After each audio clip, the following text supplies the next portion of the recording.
Of grave concern to people everywhere is the problem of drug addiction and the control of illegal drug traffic. Across boundaries and through seaports, under the cover of darkness, drug smugglers run the blockade of customs and police. The illicit traffic exceeds by far the lawful shipments needed by hospitals and the medical profession. To the criminal world, supplying the demand of drug addicts is big business. A single pound of opium bought in Bombay for $50 can fetch up to $900 at an American or Canadian port, and broken down for sale to drug addicts, $15,000. Traffic in drugs and the use of drugs is fostered by no one race. Drugs affect all races and all classes of people.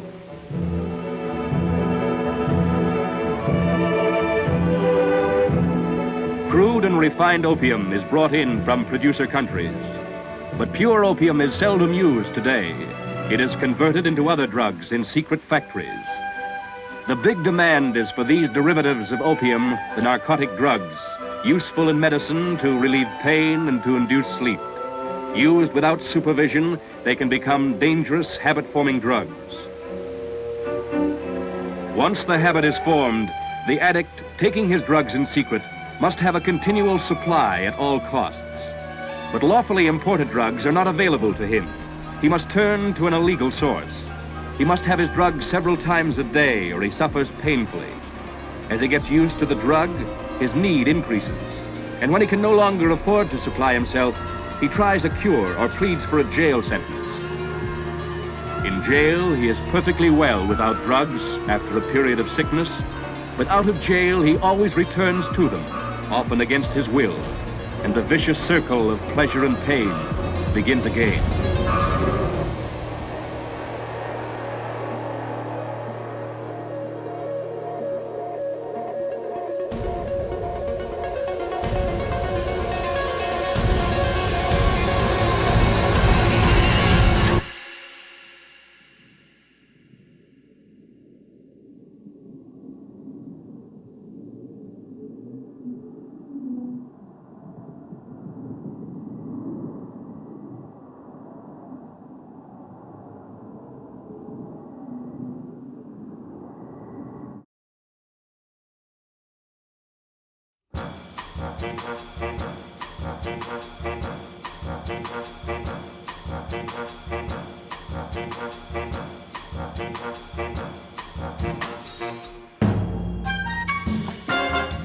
The Roaring Twenties, post-First World War, and during the decade of Prohibition, American society was drunk on comfort and excess.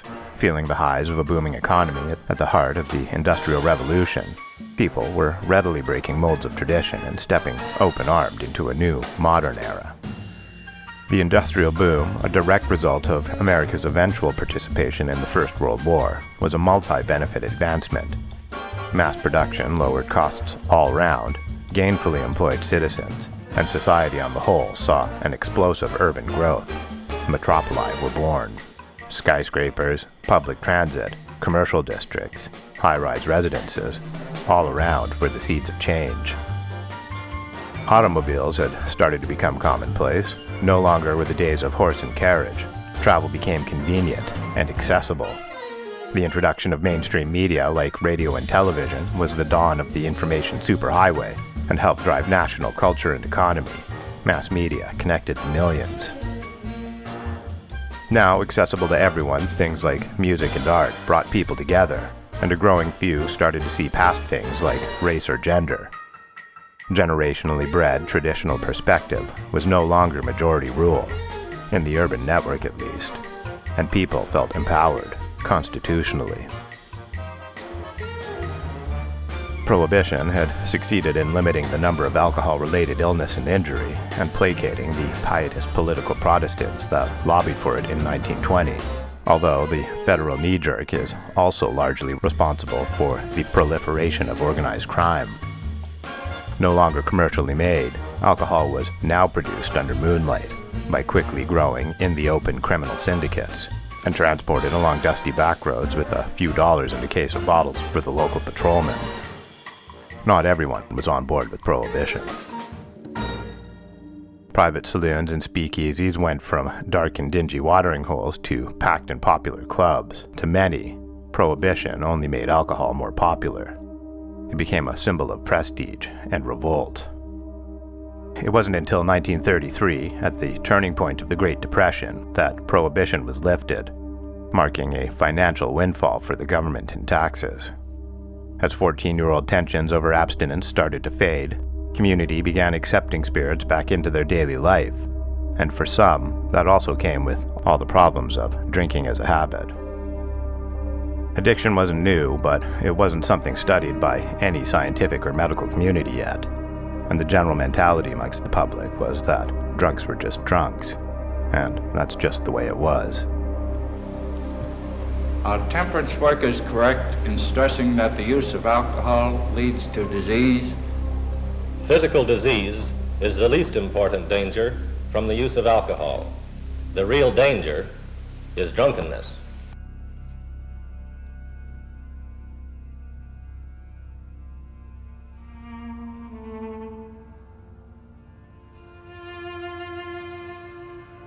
Charles Edwin Dietrich was born on March 22, 1913, in Toledo, Ohio, into a modest, traditional household. Charles would lose his father in a car accident in 1917 when he was only 4, and his mother did her absolute best to try and raise him on her own. But the traditional views and values of the days of old were still strong and present, and women, although on the cusp of suffrage, had still yet to gain respect outside anything maternal. And so Charles, without a role model and no fatherly wisdom to guide him earnestly on his way, was naturally drawn to the rebellious. Late-night street-side hangouts with a few bottles of liquor became an identity instead of activity. Charles might have been a rebellious, loud, and abrupt alcoholic teenager, but that didn't stop him from completing high school. He was naturally academic, smart, and intelligent. Schoolwork was easy for Charles, and upon graduating he would be accepted at the prestigious Notre Dame University. However, he would last only 18 months before being expelled. He had perpetual attendance issues that were likely related to his drinking. Charles was a notorious party hound. Unfazed by the expulsion and still in pursuit of education, he enrolled at Toledo University, but lasted even less time there, quickly dropping out to see the world, or at least the city. He didn't go much further than the local speakeasy. His life would change suddenly when Charles stumbled into a lucrative job as a salesman with Gulf Oil, and he excelled at this position. He had a keen sense for business and became a master of sales through building solid, rapport-based relationships. Charles told it like it was. He had a silver tongue, and his confident charm lent heavily to his success and poise when negotiating contracts with rich and powerful company heads. By this time, Charles's drinking had become as legendary as his commanding presence. Loud and belligerent, his composure was all but lost when he was with the bottle. When drunk, he could be, and usually was, temperamental and angry. And while his career was never directly affected by this addiction, his personal relationships were. Over the course of the 9 years he worked at Gulf Oil, Charles would marry and divorce 2 wives, fathering 2 children between them, Chuck and JD, losing them all due to his unbearable nature while drunk. 1943, and Charles contracts meningitis. He was placed in intensive care, and for a while his health was very touch and go. However, this was the age of medical experimentation and advancement. Doctors had just discovered a new form of antibiotic, and with nothing left to lose, they administered it to Charles. Amazingly, he would recover, although not without some collateral damage. Losing hearing in one ear and one eye would heavily droop. But Charles was alive, and he owed it all to penicillin. Straight out of the hospital and back to the bottle, Charles would once again drink himself to rock bottom, frequenting pubs and speakeasies until he was thrown out, passed out in an alleyway or throwing up on a stranger's kitchen floor. It was there, at his lowest, that Charles finally decided to seek out help. In our town, the alcoholics are in as bad shape when they come out of jail as when they go in. Why is that? Well, that's because detention is not treatment. Sending the alcoholic to jail is based on a scientifically obsolete idea of punishing him, not of curing him.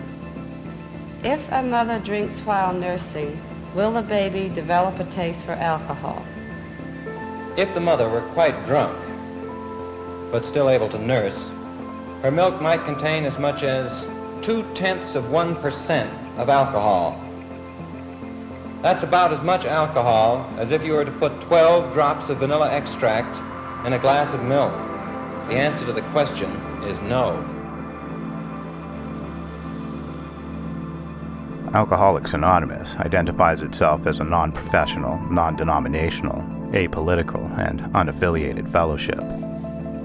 It was founded in 1935 as a voluntary service that was meant to support those in recovery from alcohol addiction. Its approach since inception follows a 12-step, spiritually inclined program dedicated to abstinence-based recovery. The organizers are very church-focused, and finding God, or your God, is heavily encouraged, although you do not need to have or find your faith to attend. The program is designed to create a safe and supportive atmosphere where you have a network of people, fellow addicts, all being held accountable by the group, their sponsors, and importantly, themselves. And it isn't easy kicking addiction. To someone who has never walked that path, it can be easy to think that addiction simply boils down to choice. And in the beginning, it most certainly does. But by the time addiction takes hold, it's evolved into something much more fierce, a disease of the brain. And choice isn't something an addict is driven by.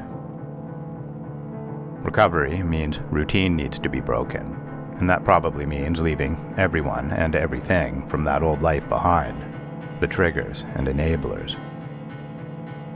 And what do you have left after rising from the ashes of your burned bridges and toppled buildings if you can't love the ones you used to, and the ones that used to love you just don't anymore? Shame and guilt are often accompanied with recovery. Charles had lost everything to his drinking. 2 wives, his children, countless friends, financial security, and most of all, his dignity. He was ready for change. Alcoholics Anonymous was relatively new, operating for less than 2 decades and mostly by word of mouth. Somehow, Charles found his way to a meeting and was immediately a changed man. At the meetings, he found kinship. He was no longer alone with this struggle, and Charles learned a great respect for the courage it took to share personal and harrowing experiences with complete strangers, how recovery had bonded them selflessly, regardless of their own personal success and journey. He quickly became a permanent fixture at meetings, and then a regular speaker, and eventually an organizer and steadfast sponsor. That isn't to say that Charles's journey was not still without struggle. He now had strong support from the AA community, but idle time alone built twisted justification, and he would relapse more than once. Resilient, Charles would pick himself back up and try again, seeking out more tools of aid in recovery, like alternative methods and self-help literature. He would begin to find the spark of his truth among the pages of a series of books, including writings by Buckminster Fuller and Ralph Waldo Emerson. They all loosely preached the same thing, the importance of self-reliance and individualism, suggesting that people must believe in their own intuition and reject the opposition of others to transcend the bounds of the physical world, its vices and iniquities. Charles would experience his penultimate transformation during a UCLA-funded experiment that used LSD to try and curb the pangs of alcohol withdrawal. During the trials, Charles never once hallucinated, although the doors of perception were ripped wide open, and Charles went through a grossly personal introspective journey, where he ultimately found himself, and with that, his greater purpose.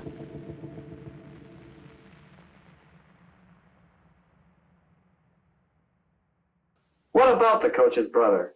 He's an alcoholic. He is? Why, I see him at the campus bookstore almost every day, and he looks okay to me. Sure. He looks okay now, but Dad said he used to hit it up pretty heavy. He's a patient of Dad's, you know. Say, Pete, maybe you shouldn't discuss one of your dad's patients. Oh, I think it's all right. It's pretty common knowledge that at one time Jim Edwards was a pretty heavy drinker. Just about everyone around the high school and college knows that. He quit a few years ago at Dad's insistence. It was quite a struggle at first, but he finally won out, and I certainly give him credit for that. I agree with you up to a point, and I understand about the coach's brother. He's an alcoholic, and one drink might start him right back to where he was a few years ago, practically in the gutter. It might be dangerous for him, but what about me? I figure that, well, if I want a drink or two, I'll take them and then I'll quit. I have enough good sense to know when to quit. That's what you think. You don't know if you can quit. We all know that alcohol makes people think queerly and do some pretty crazy things. Anyway, since when have you been drinking? Well, so what if I don't drink? I know how I would handle it. But you don't know. Would you want to run the risk of becoming an alcoholic by taking that first drink? Oh, I think you're all talking about special cases. Why, my dad has never told me one way or the other what I should do about alcohol. Well, that's simple. He's probably had no cause to. Yeah, that's so, but I like to think I'm one of the gang. Maybe I'll want to be a good fella and take a drink like some other guys I know. Then you think you have to take a drink to be one of the gang. I think that's rather silly. I might just as well say that I couldn't be one of the bunch unless I liked the same kind of music that Pete likes, or the same kind of hairdo that Pat prefers, or the same kind of movies that Bill likes, or TV programs. I could go on endlessly. Does your father have alcohol around your house? Why, no. He belongs to a golf club and a bowling club. Evidently, he doesn't feel he has to drink to be a regular fellow. I guess I never thought about it that way. Maybe you've got something there. Alcohol's no problem with me. I'm strictly a milk and fruit juice man myself. Believe it or not, though, I have tasted a drink. Well, brother, you can have it. Isn't that one of the best and simplest reasons for not drinking? It tastes terrible. How can anyone in his right mind say that a glass of beer or a shot of whiskey is as good or refreshing as a chocolate soda or a lemonade or a big tumbler of cool milk or even just a glass of ice water when you're thirsty? Stop it, I'm drooling. Pat, how about some lemonade? Just simmer down for a minute. I'll take care of it.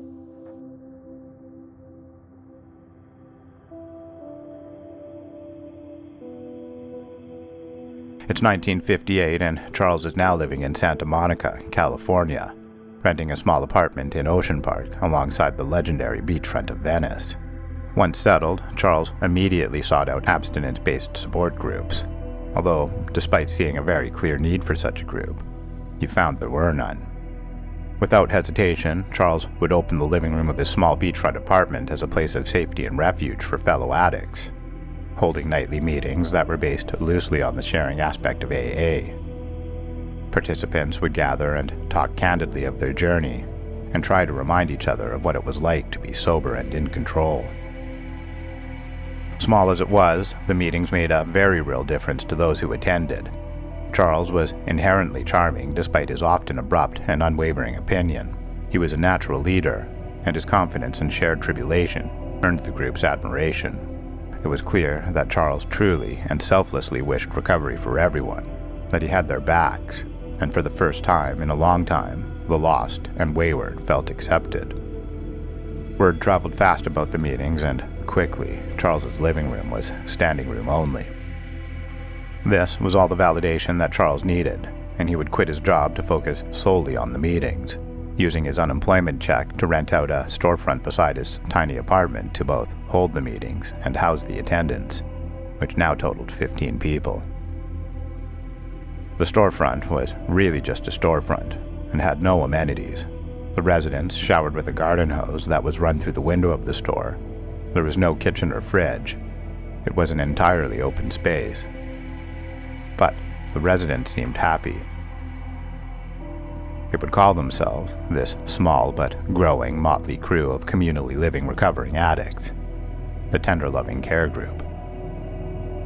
Besides abstinence, there were only two rules: no threats to one another, and absolutely no physical violence would be tolerated.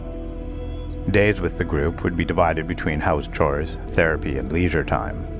There was no staff or janitors at the small Ocean Park storefront. It was the recovering residents' responsibility to ensure the store was kept clean and their stomachs full, a relearning of the most basic of human necessity. how to be responsible for yourself, and in turn, a contributing member of the self-sustaining group. At first, therapy was simply round-table discussions, honesty circles where, very much like AA, participants took turns telling their stories. But Charles soon found that method lacking. People would only dance around the real issues and never had the courage to reach their primal selves, hiding their insecurities behind their accepted truths, allowing their true demons to fester and grow. And so Charles would introduce the game, a therapy that he believed was based on self-reliance and making a person responsible for their own actions. The game was still a round circle, except with this therapy, instead of talking softly about your issues, participants were encouraged to reach deep, to access all their anger and aggression and bring it forth, incoherent and ugly, releasing it into the world. Sometimes your truth was yelled out into the open, a simple expunging of negativity, and other times it might be directed at someone. Perhaps the target might need to hear some hard truths, aggressive attacks on their weaknesses, necessary for them to hear, to heal. The exercise was meant to break through inhibited walls of anger and strife for both the attacker and target. You didn't say nothing! Take it easy! How do I like I didn't break the window! I didn't have to say, Tony, please take it easy and... This unorthodox method seemed to reach its participants, and for the first time for many, real change was in effect. Tough love, straight truths, and appropriate punishment for indiscretions seemed to work for them, and word of the Tender Loving Care Group and its unique approach to recovery went from county to country. And with its growth, Charles makes a number of changes, increasing fees to join the group and changing the name to something more accessible, Synanon, likely a combination of the words syndicate and anonymous. Uniquely, everyone was welcome at Synanon. People from all forms of addiction, race, and creed. And the beaten and battered, worn and weathered, the addicted, would find their way to Synanon's doors by the dozens. Quickly, the need for expansion was necessary, and Charles moved the residence from his living room to an abandoned armory, bought solely with membership fees and donations. Synanon members now had the luxury of actual bed and board. Now, thinking nationally, Charles would begin purchasing property elsewhere, including an 18-room Victorian mansion nestled on 4 acres of forested grassland in Westport, Connecticut. The Westport mansion could house up to 24 people comfortably, although that number bloated by the tens, and as space ran out in the house, new residents would simply take up bunk where they could until a permanent placement was built. Everywhere, without care for permit or approval, Charles made a number of undisclosed renovations and erected a handful of errant buildings, including suspect expansions at Westport. Charles very quickly recognized the potential for gross financial gain.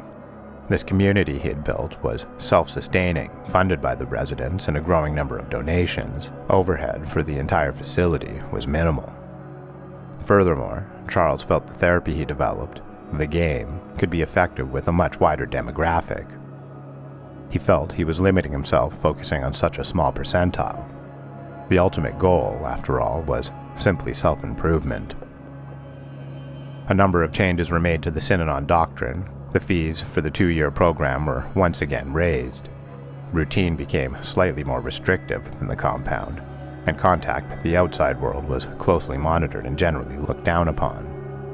Abstinence was still a thing, but marijuana started to work its way in. And most importantly, Synanon now allowed the admission of non-addicted recruits, typically middle-class men in a midlife crisis hoping to rediscover themselves. I'm quite convinced that he actually knows more about me than I know about myself. He's probably the most totally honest person I have ever met in my life. My first impressions were very bad of Chuck. I resented him, and I think I hated him. Our defense has been an offense, and our offense is very offensive. The local buzz about the group had become far less supportive than at the Ocean Park storefront. At first, spoken under hand and breath, and then to public forum, Synanon's residents had become the talk of the town. They were strange and secular, When seen around town, they gave off a weird energy and made people feel uncomfortable. Many local inquiring minds recognized the Synanon method as dressed-up brainwashing, the process of pressuring someone into adopting a radically different belief by using systemic and often forcible means. Charles responded boldly by saying, "Brainwashing is a very apt term. We get very dirty brains." You see, every place where we move in, the neighbors all storm the city council and say, "Here come the dope fiends. They're going to sack the city." Contrary to this, what you're saying then is that they are rather gentle. When a person comes into Synanon, we do not have on our hands a potentially violent person or a rebel at all. We have then a person that is looking for boundaries. He then is looking for someone to tell him what to do, isn't he? Huh? Does it fit in with your own memory? He did not deny the allegations. This was Synanon's method. The bent knee, dependent on the fealty of its members. Complete submission to the doctrine was required. And not only did it work, it was grossly profitable, and Charles would do anything to ensure that it stayed that way. He ignored the negative press, and in the compound, the outside world was slowly being painted black. The borders and chains of Synanon were about to be set. He's 52 years old. He's deaf in one ear. He's an egomaniac. But one of the wisest persons that I've ever met in my life.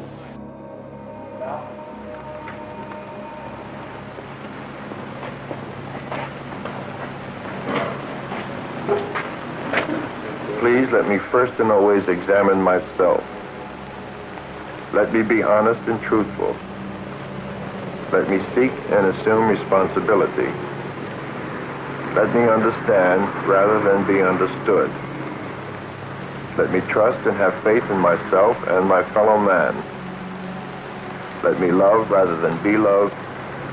Let me give rather than receive. Despite all the controversy hitting the back page of newspapers everywhere, Synanon still managed to attract a steady flow of new recruits. Charles had wisely invested heavily in marketing. Still operating under the guise of addiction recovery, but now with a distinct focus on self-improvement and the promise of transcendence, countless brochures made their way to grocery store display racks and hotel room coffee tables.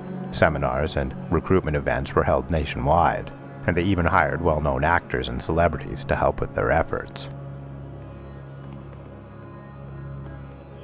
Daniel Kazarel, a studying psychologist, visited Synanon in 1962, attracted to the unique method of therapy. He was so impressed with the process that he would return to the compound, enlisting and staying for a number of months, studying the treatment and bending Charles's ear. At the end of it all, he would write and publish a book about his time there, So Fair a House, The Story of Synanon. For the book, Kazarel would interview a number of graduated Synanon alumni and realized that despite the reformed and sober patients appearing outwardly as happy, good-standing and active citizens, internally, a myriad of antisocial and trauma-based psychological issues remained. He approached Charles with his findings and suggested that while the game worked, that psychological treatment should be added, that there should be mandatory follow-up in graduate treatments, and that the pressures currently present in the game should be lessened. Charles vehemently disagrees. Convinced that a graduated evolution of the Synanon method could work, together with business partner and former Synanon chapter president Jack Hurst, would open their own rehabilitation center in Staten Island, Daytop Village. Doctor, I think in answer to your second question, why does it work, or how does it work? I think to explain it, I've had to change some of the psychodynamic theory. Most theories state that people react to stress by flight and fight, fear and anger. To really account what happens in Daytop, I've had to hypothesize a third way of reaction, and that's by withdrawal and encapsulation. Now, the encapsulating shell that a person utilizes may be heroin, or it may be some other characterological shell, such as homosexuality, or the shell of inadequacy, or the shell of criminality, etc. But if you take this as a hypothesis, then the treatment to the character disorder in general and the treatment of the drug addict in particular becomes very understandable and very obvious. In DATOP, there are two cardinal rules: no chemicals of any kind, of course, and no physical violence, of course. Meeting the criteria to apply for nonprofit status, Charles secured the title for Synanon in 1966 with relatively little resistance from the Chambers of Commerce. Free from the heavy revenue restrictions of an LLC or corporation, all proceeds or profits would now be retained by the group, nearly doubling their income year over year. The U.S. government was suddenly paying attention. They dismissed all the controversy surrounding the group and its alleged predatory practices, although Charles and his growing self-benevolence probably didn't help. The feds had suddenly lost control of the money, and if they couldn't get it back, they wanted at least a little collateral damage, and the Westport location was found in breach of multiple zoning and building infractions. The acreage was zoned only as a single-family home, and the residents were ordered to vacate. Charles would argue that the house was a single-family home, that they were all family in the sense that they had all united for a single common goal. The courts weren't having any of that, and while their nonprofit status was retained, Westport was forced to close its doors. Synanon had become a financial powerhouse in a very short amount of time, and relocation was more of a nuisance than anything. It wouldn't be long before he bought their new home and eventual headquarters on the beachfront of Santa Monica, the Club Casa del Mar. This location could house many residents, although the free beds were filled quickly, and new properties were once again purchased, including the Old Athens Athletic Club in Oakland, transforming the building to accommodate families. Some locations even had schools for children. Not one to sit on money, Charles started diversifying Synanon's holdings, concentrating mostly on properties which would eventually include a chain of gas stations, an airstrip, multiple compounds across hundreds of acres. Charles even built their own law school. In the state of California, unlicensed or non-professional law schools were allowed, as long as certain criteria was met, and Charles ensured it was. The benefit of having legal oversight from indoctrinated lawyers within the Synanon core was immeasurable, from property to criminal law. Synanon seemed to perpetually be caught in some kind of legal proceedings. The school was allegedly quite respected and had a very high pass rate.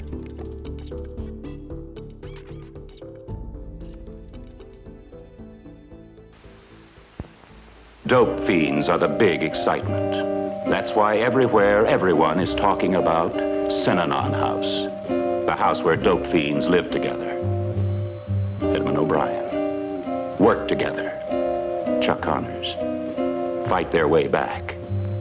Stella Stevens. Synanon, the house Life magazine calls a tunnel back into the human race.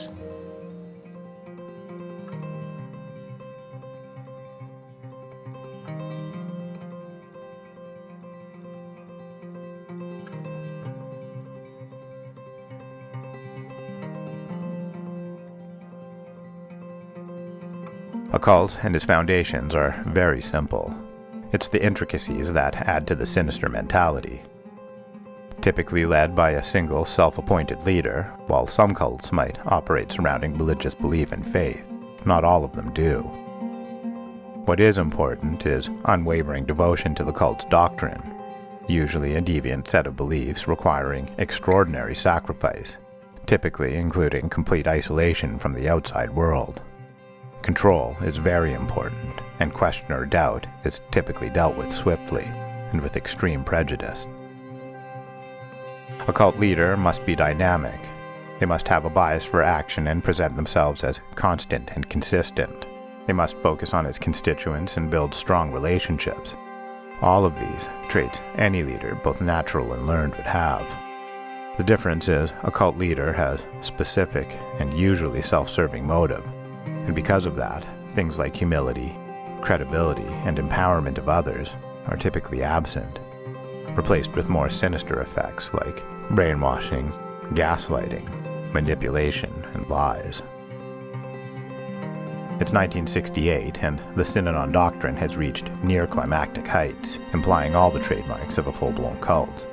Now, no longer focused on substance abuse recovery, non-addicts took up a majority share of the group's population, and things like marijuana started to work its way into daily routine, although cigarettes were still strictly prohibited. Residents would eat in a mess hall together at prescribed times, and during meals, Charles would hold sermons, sitting at the head of the mess on a raised platform, speaking to his constituents through a microphone, his speech echoing through a closed-circuit system that played through the loudspeakers mounted everywhere throughout compounds nationwide, simultaneously. These speeches were recorded, and alongside a multitude of other dogmatic musings, his sermons were played constantly throughout the day. His message was simple enough at its core: accountability and growth. But Charles twisted this to something more sinister, a complete and non-negotiable fealty, veiled in the promise of a better world himself. Around this time, Charles took his third wife, Betty. Betty had found Synanon in her own quest for belonging, and Charles was immediately grabbed by her natural grace, introducing himself personally.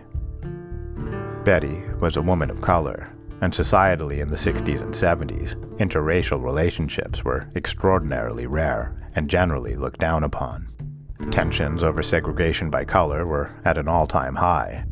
On the heels of the Malcolm X assassination, American culture was, on the whole, not ready to accept change, and the stigma persisted. Some Synanon detractors suggested that perhaps this is why Charles chose Betty as a wife. However, by all accounts, Charles truly loved Betty, even accepting her brother Wilbur into his closest circle of senior Synanites. And within the compound, the group truly did not see color. Collectively, they believed in humanity. Colorblind, they revered Betty. She was calm, inherently kind, always smiling, and, importantly, rational. And Charles was different around her. She seemed to ground him, and he listened to her. Betty could speak reason to Charles. He valued her opinion as equal to his own. And for a while, Synanon truly followed the path of enlightenment, despite its constant confrontation with the general public. The pair, however unlikely, were truly happy together, and the compound worshipped Betty as their high priestess. When Betty died in 1976 after a short battle with cancer, everyone was devastated, and the entirety of Synanon mourned. Charles did not leave Betty's side the entire time. It didn't take long for Charles to decide on taking a new wife, however. This time, a 31-year-old woman named Ginny, making Charles over 30 years her senior. Charles believed he had proven that not only could a much older man have a happy relationship with a much younger woman, that love could be found with multiple partners, and he abolished monogamy. All the currently married or committed couples were gathered in a room and consequently told who their new partners would be for the next 3 years, decided solely by Charles and his team of senior leaders. Not even Charles's own daughter Jadie was exempt from this law, and she was forced to leave her long-term partner for another husband of her father's choice. Newly recruited married couples were no different, forced through the same induction. While some hopeful peace seekers did submit and stayed, most would leave immediately and never look back. Synanon members were truly indoctrinated upon admission. Subjected to dress codes and curfews, women's heads were now shaved. Men were given mandatory vasectomies, and if women got pregnant, they had forced abortions. Families were split and segregated, and all of it with an expectation of complete devotion to the psalms of its supreme leader. It was the only route to absolution. Most members found Synanon for very specific reasons. They chose to leave their old lives behind in pursuit of spiritual transcendence within a self-sustaining environment. Utopia could be yours for around $1,000 a month. Families that arrived to Synanon looking for a piece of heaven were separated immediately, a jarring induction that kept children from their parents almost perpetually. Sleeping in separate facilities, visitation was under supervision, mechanically and only upon approval. Dependency was a weakness to Charles. The parents might have been able to stay their anxiety over this segregation, but the children had a much harder time. They were just children after all. To counter this, Charles developed a school program that was more akin to a boot camp than a classroom. Children were put through grueling physical training and were also expected to participate in the game. The 2-year program was now a lifetime commitment, and abstinence was no longer given any attention. Charles had developed the belief that no amount of treatment or therapy would change the indiscretions of one's past. Transcending life's vices was no part-time job. He convinced his followers that if they left the group, they would return to nothing, that they would be forever lost and broken.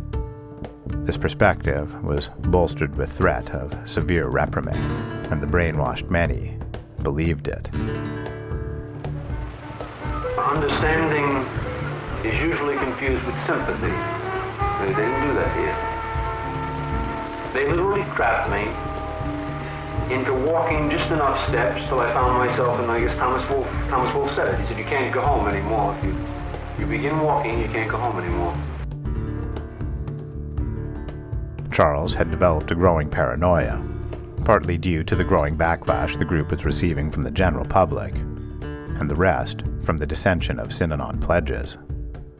Now, the multiple Synanon compounds were being flocked with curious onlookers and protesters, and as the crowds grew, so did the potential for some kind of outbreak, and many were happening.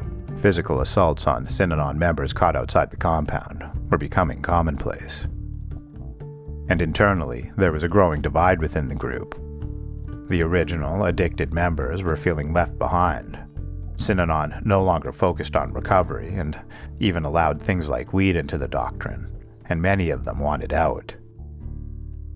While there was resistance, leaving the group at this point came without any major struggle, although many post-Synanon members on the outside were becoming too vocal about the group's truths, and Charles couldn't have that. The Imperial Marines were created. They were the attack dogs sent to the outside world to right perceived wrongs. They operated from the shadows, exempt from Synanon doctrine, with the Supreme Leader's blessing to take extreme measures when needed. They would be sent all over the country, terrorizing past members, threatening witnesses and legal teams. They were an extension of Charles's iron fist. The hammers. And Charles was swinging. The Imperial Marines went on trips to attack people from coast to coast, from California to New York. And then the Imperial Marines began to train the National Guard, which is the eternal Synanon force. Just like Manson, they were paranoid in belief that there was going to be this attack. They used to even do war games where people would come to attack to test the National Guard security force. The organization was under complete paranoia. 1968, and Charles receives a note from his legal team foreshadowing a disastrous future. No longer accepting exclusively addicted residents, with the majority of Synanon now simply peace seekers, their nonprofit status was in danger of being reviewed and pulled. Synanon lawyers proposed 2 things. First, they approached the juvenile court system with a proposal to have them send last-chance teens to Synanon rather than to a prison or a juvenile home. Give us your tax dollars and troubled teens, and we will relieve the overflowing penal system at the same time as reforming wayward teens into functioning adults. Of course the feds went for it. This was an easy way to deal with a growing problem, took minimal effort, and was cost-effective. At the compound, these teens were kept separate and put through a modified and rigorous routine that included aspects of the children's boot camp, but far more militant, and the full capacity of the game. The group would call this gaggle of segregated teens the Punk Squad. The plan did not go as hoped, however, and the teens proved fiercely defiant.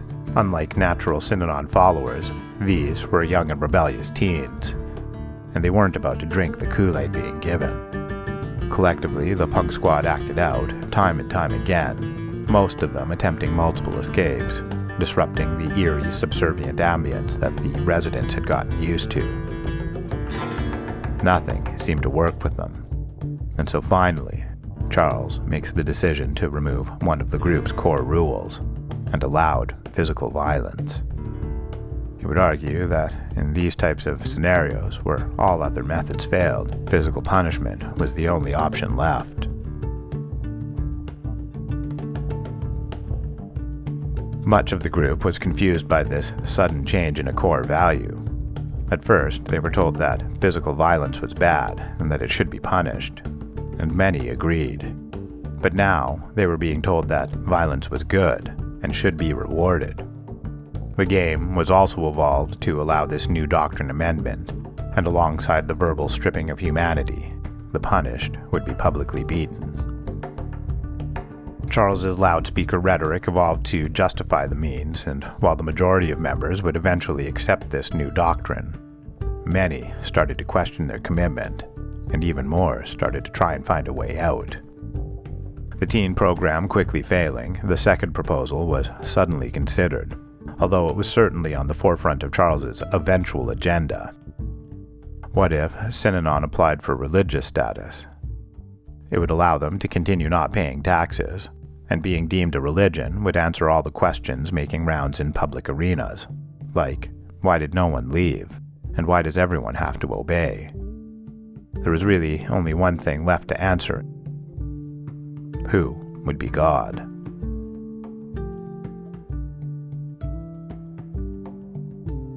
With the full weight of Synanon's legal team, they applied for religious status in 1974. However, it was quickly dismissed and never granted. It's 1977, and Charles is at his tyrannical, paranoia-fed peak. The Imperial Marines are being dispatched regularly, despite a growing number of largely dismissed complaints to authorities, and the creation of Synanon's own internal police force, the National Guard, ensured the reins were tightened on the many Synanon compounds. The Guard was responsible for Synanon justice inside the group, the community watchdogs, on the lookout for rebel thought and dissidents amongst the residents and within the senior ranks. Charles had built something here, and no one was going to take it from him, not even his own subordinates or followers. And now, with the rule against violence all but completely forgotten, public beatings became the go-to punishment for infractions on sight. The soft hand was a distant memory, replaced with a very big, unpredictable stick. And even more Synanon members began looking for escape. Many tried, some even succeeding, and once out went to the authorities, alleging incredible things that were generally laughed off by police. Perhaps the claims seemed dubious and unrealistic. They were taken, but shelved immediately. Back in the 1950s, when Synanon came to public attention, it was a drug and alcohol rehabilitation program. I found an environment that was a loving environment. I found a place that was humane, and I found a place that was very firm. All of the things that I needed to change my behavior. The organization is composed of what Synanon calls dope fiends, squares, and delinquent children, punks. Synanon educates, clothes, and feeds its members, and in return, most of them turn over their personal wealth and work for Synanon. I think that any organization like Synanon, which convinces people that live there that it is such a superior way to live, that causes people to do anything that the organization wants them to do. The organization has become a self-contained cradle-to-grave society with $33 million in assets. Synanon owns airplanes and boats. In 1970, smoking was forbidden. Male members had vasectomies. Pregnant women had abortions. Had somebody given the order to a bunch of fanatics to use physical violence on me or any other kind of dissident there, I was afraid. I just had those spooky, violent vibes.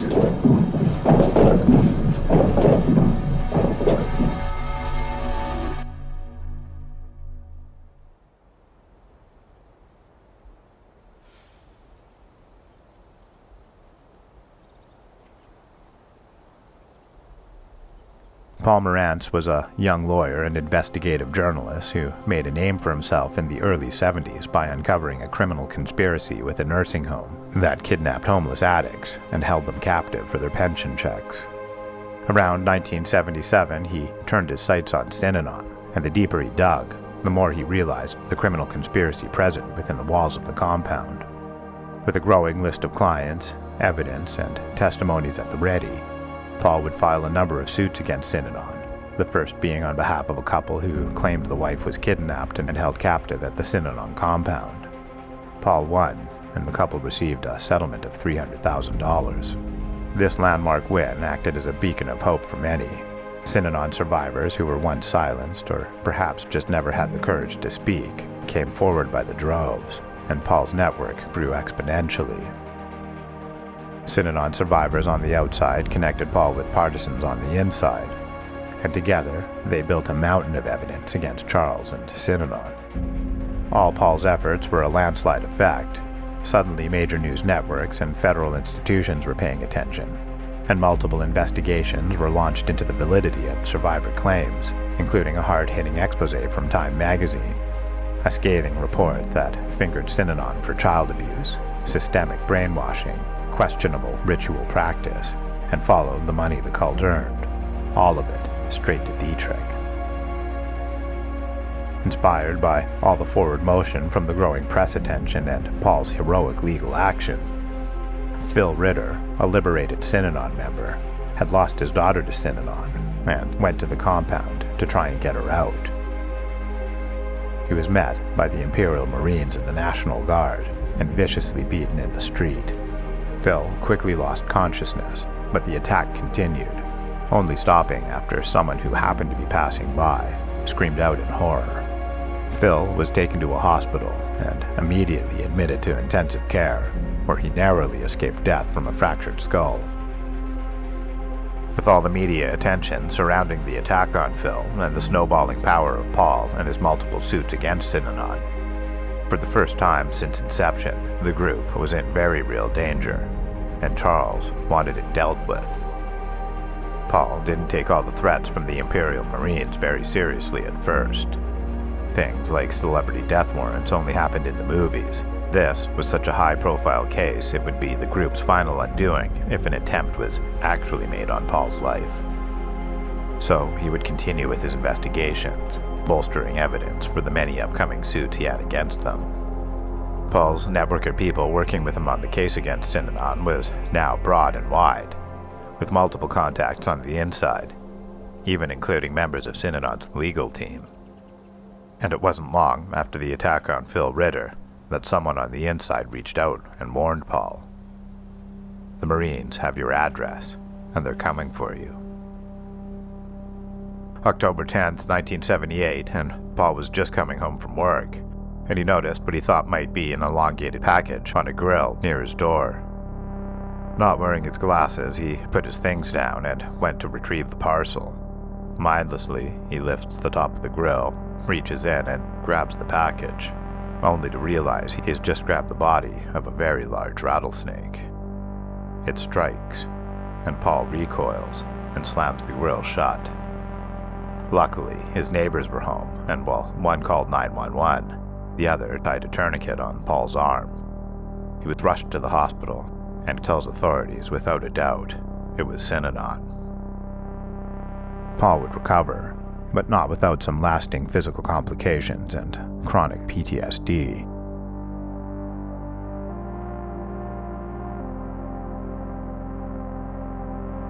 When they put me in the ambulance, I didn't know if I was going to live or die. I asked the drivers to keep talking to me, to keep a conversation.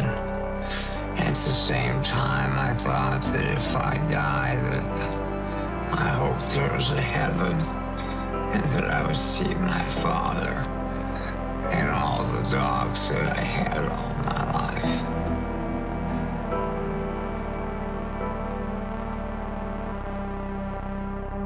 Dietrich, of course, denied the attacks, although there was very little doubt who planted the snake.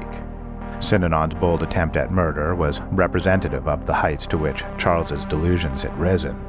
He believed himself untouchable and absolute. And why wouldn't he? For the last 20 years, he'd been in an environment where he was revered and worshipped, and never told no. An investigation was launched immediately. Authorities finally had warrant to search the compounds, and they wasted no time in doing so. During one of their searches, a recording of Charles was found that in the least proved without a doubt what extremes Charles thought were acceptable. We're not going to mess with the old-time, turn-the-other-cheek religious postures. Our religious posture is, don't mess with us. You can get killed dead, literally dead. These are real threats. They are draining life's blood from us and expecting us to play by their silly rules. We will make the rules. And I see nothing frightening about it. I'm quite willing to break some lawyer's legs, and next break his wife's legs, and threaten to cut their child's arms off. That is the end of this lawyer. That is a very satisfactory, humane way of transmitting information. I really do want an ear and a glass of alcohol on my desk. Dietrich was arrested, ironically while drunk, on December 2nd, 1978, alongside two other Synanon members, Imperial Marines Joe Music and Lance Kenton, in conjunction with the attempted murder of Paul Morantz. The evidence insurmountable, all three would plead to charges of assault and conspiracy to commit murder. Joe and Lance would be given short, paltry sentences, and Dietrich himself escaped prison entirely. Charles's high-paid lawyers and his family, including his two children, who were now high-ranking members of Synanon, petitioned to have Charles declared incompetent, citing his poor and steadily failing health as a reason. Amazingly, they won the petition, and Charles would be sentenced to 5 years probation and was forbid from having any involvement with Synanon whatsoever. Jadie, Charles's daughter, who had been with Synanon since around the age of 12, would take over as president. Synanon would lose its non-profit status and was ordered to pay millions in property back taxes. Ultimately, the group would not recover and filed for bankruptcy in 1991, closing all its stores nationwide, with only one surviving satellite house in Germany, which is still in business today. Paul continued to assist Synanon survivors and won multiple suits on their behalf. Charles Dietrich would live the remainder of his life quietly. In his later years, his health would steadily fail, and he would suffer from a series of strokes. February 28, 1997, and Charles Dietrich would pass away at the age of 83 from cardiorespiratory failure.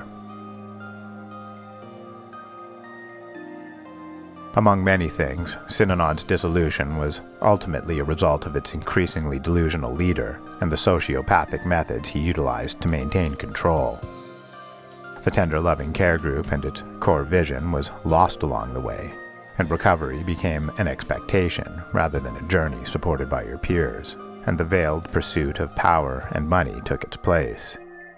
Despite its failure, rehabilitation centers started popping up everywhere, usually conceived and built by recovered graduates themselves, and not always focused on the nefarious.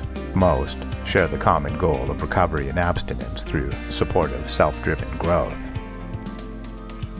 Like Daytop Village, the direct spin-off from Synanon and currently one of the world's largest and most successful recovery centers, all of them have taken cues from the tender loving care group on how to operate, following the groundwork laid by Charles and Synanon into the $140 billion industry of recovery as a business.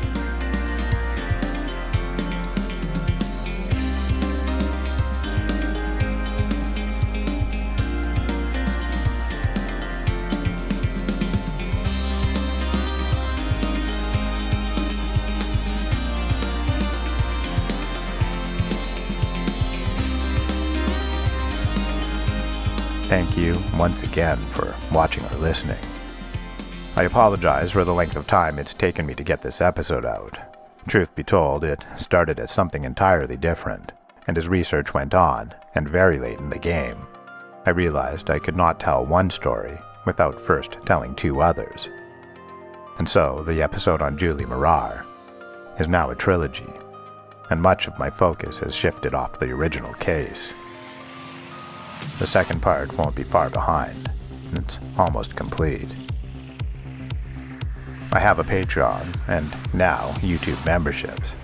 Thank you, McHaggis.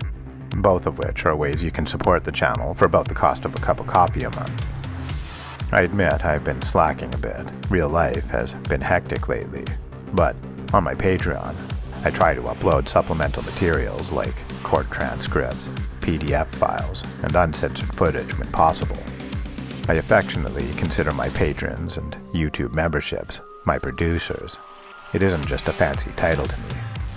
All of you make this channel possible and help an amateur creator inch just a little closer to his dream of doing something creative for a living. Thank you.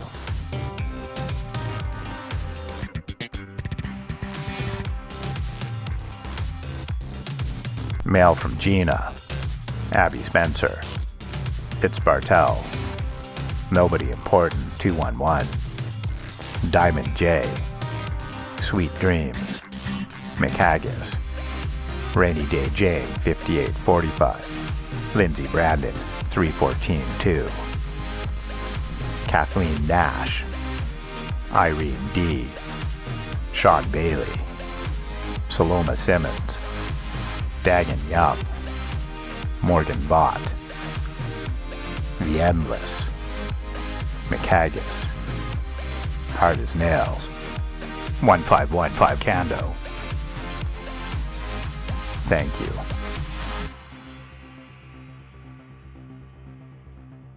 McHaggis, you have come to the channel with all support jets firing on full, and I want to thank you for all your help and try to give back some of that love. McHaggis has a Twitch channel and she streams games on the daily, mainly Fortnite streaming. She also plays current games like Diablo or whatever's released. It's always good gaming and good conversation. If you like that kind of content, I recommend checking her out. As a bonus, here is a second channel I watch that I definitely think deserves some love. Danknet is a Canadian investigative journalist that dives deep into the subculture of internet memes and personalities. That description might be a little misleading, as Dank truly goes deep. Far beyond simple fact-finding, his research is immaculate, eclipsing that of his competitors. His most recent episode on Peter Nygard, the Canadian equivalent of Epstein, was so thorough it could act as the definitive anthology of that tragic story. My personal fave is his episode on Bob Lazar. Trust me when I say he is not at all the person you think he is, and Dank will prove it. Oh man, we got something pretty interesting going on here today. Danknet hasn't produced anything in quite some time, but his back catalog is massive, and I'm hoping that with a little channel love, he will come back. I miss you, Dank.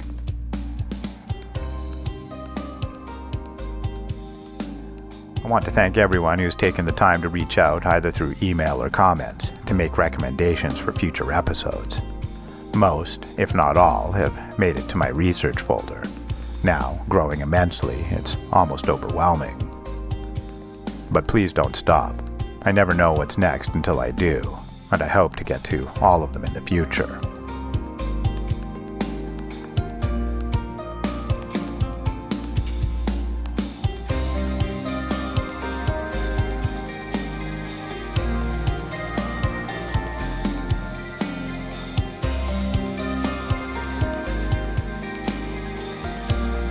I want to quickly just say thank you to the anonymous viewer who has recommended Sandadia. Your research and collating of information is impeccable, and I'm not just saying that. Thank you for all your help.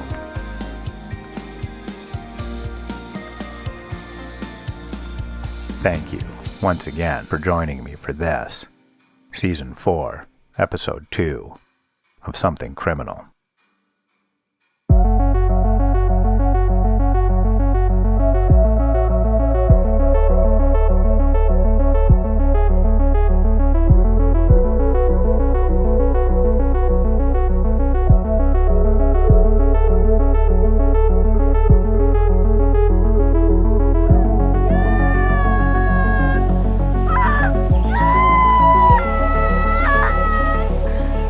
are the screams of a 17-year-old girl, a troubled youngster crying for help. They're asking you, how does it feel? This is called confrontation therapy. It comes in various forms. It is supposed to help troubled children. And you're running your lives and standing up there, trying to make people feel sorry for you, and running a game that is up, and you better start answering questions and being honest. Today, they are the raw material of a growing industry, an industry that treats troubled kids. That word troubled is a relatively new label for kids like these.